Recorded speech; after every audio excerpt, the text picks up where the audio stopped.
Habis sholat berdoa, ya Allah, jadikanlah aku orang yang paling sabar di semesta ini. Didengar gak oleh semesta? Semesta itu langsung mendengar, makanya langsung dikabulkan. Selesai sholat langsung ada serangan mendadak. Anak marah-marah, pasangan hidup marah-marah, terima telepon dari teman marah-marah. Tapi selama ini kita tidak mengerti kalau itu pengkabulan Allah. Gak ngerti sama sekali. Karena Allah itu selama ini ditempatkan oleh kita seperti Doraemon. Jadi kalau kita minta sabar, jadi orang paling sabar, caspleng gitu langsung jadi orang paling sabar. Ya tidak. Cara Allah mengabulkannya, dihadirkanlah orang-orang yang tidak sabar. Lewat mereka kita akan dibuat menjadi orang yang paling sabar. Seperti itu mekanisme semesta bekerja. Cuman selama ini kita mengabaikannya, langsung menjudge Allah. Kok Allah tidak mengabulkan saya?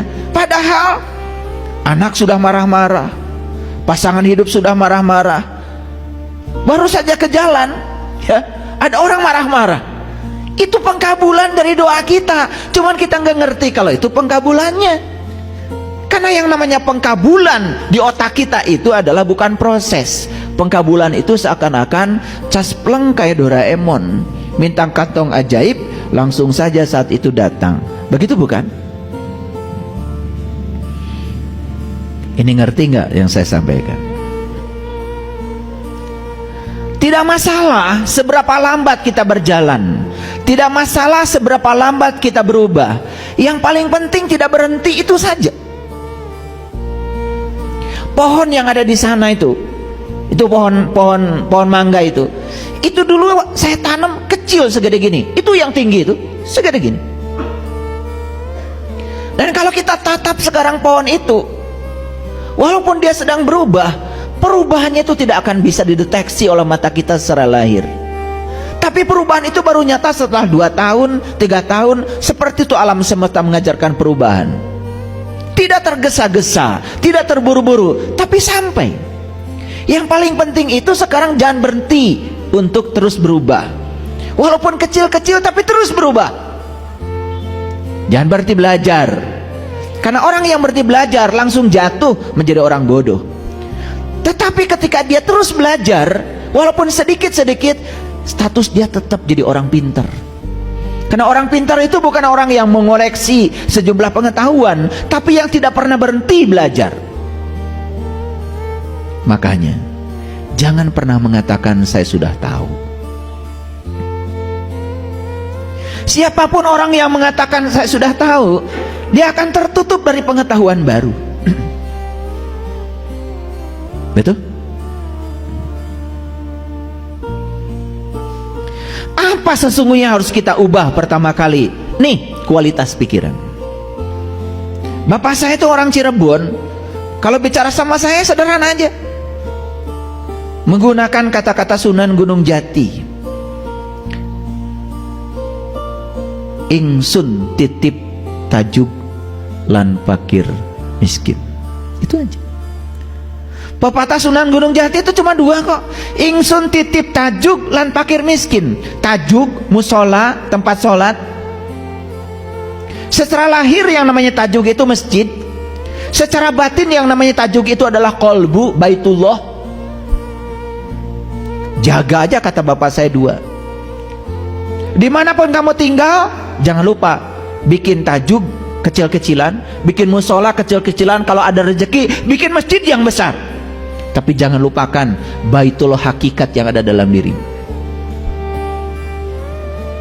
Dan siapapun yang sudah menemukan tajuknya dalam dirinya, saya yakin orang yang sudah di level itu bersama dengan Allah yang Maha Pengasih, Allah yang Maha Penyayang, pasti welas asih hidupnya, pasti welasan dan asihan.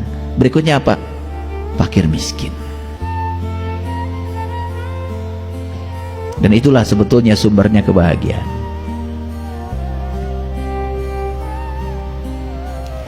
Jadi sekali lagi, jangan pernah berharap sesuatu yang luar biasa dalam hidup ini kalau hidup kita biasa biasa saja. Sama. Kita sholat biasa-biasa saja. Orang lain wudhu, ikut wudhu. Orang lain sholat, ikut sholat. Orang lain takbir, ikut takbir. Ya sudah, ngikut seperti kebanyakan orang. Ya hasilnya pun seperti kebanyakan orang. Coba dinaikkan sedikit.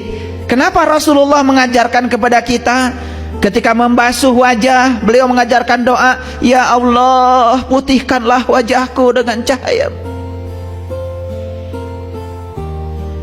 Ketika membasuh kaki, beliau berdoa, ya Allah, kuatkan kakiku dalam menjalani syirat-Mu.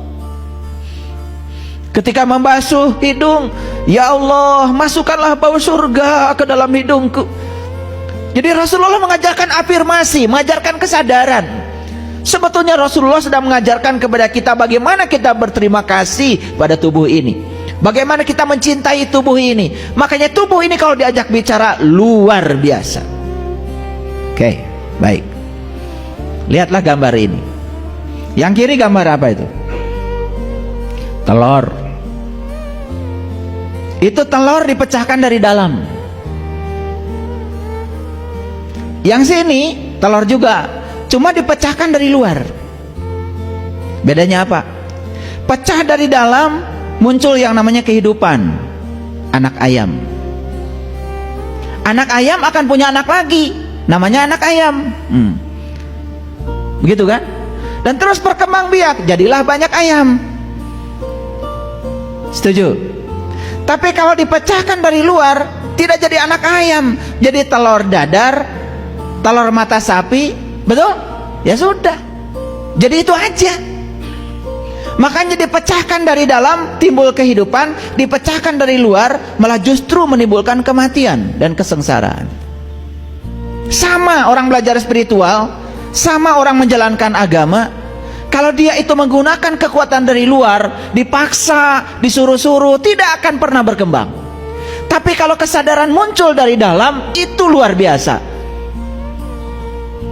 Makanya tugas kita ini sebagai orang tua bukan memaksa anak harus itu harus ini, tetapi timbulkan inspirasi pada dirinya agar dia mau melakukan itu dari kesadarannya sendiri.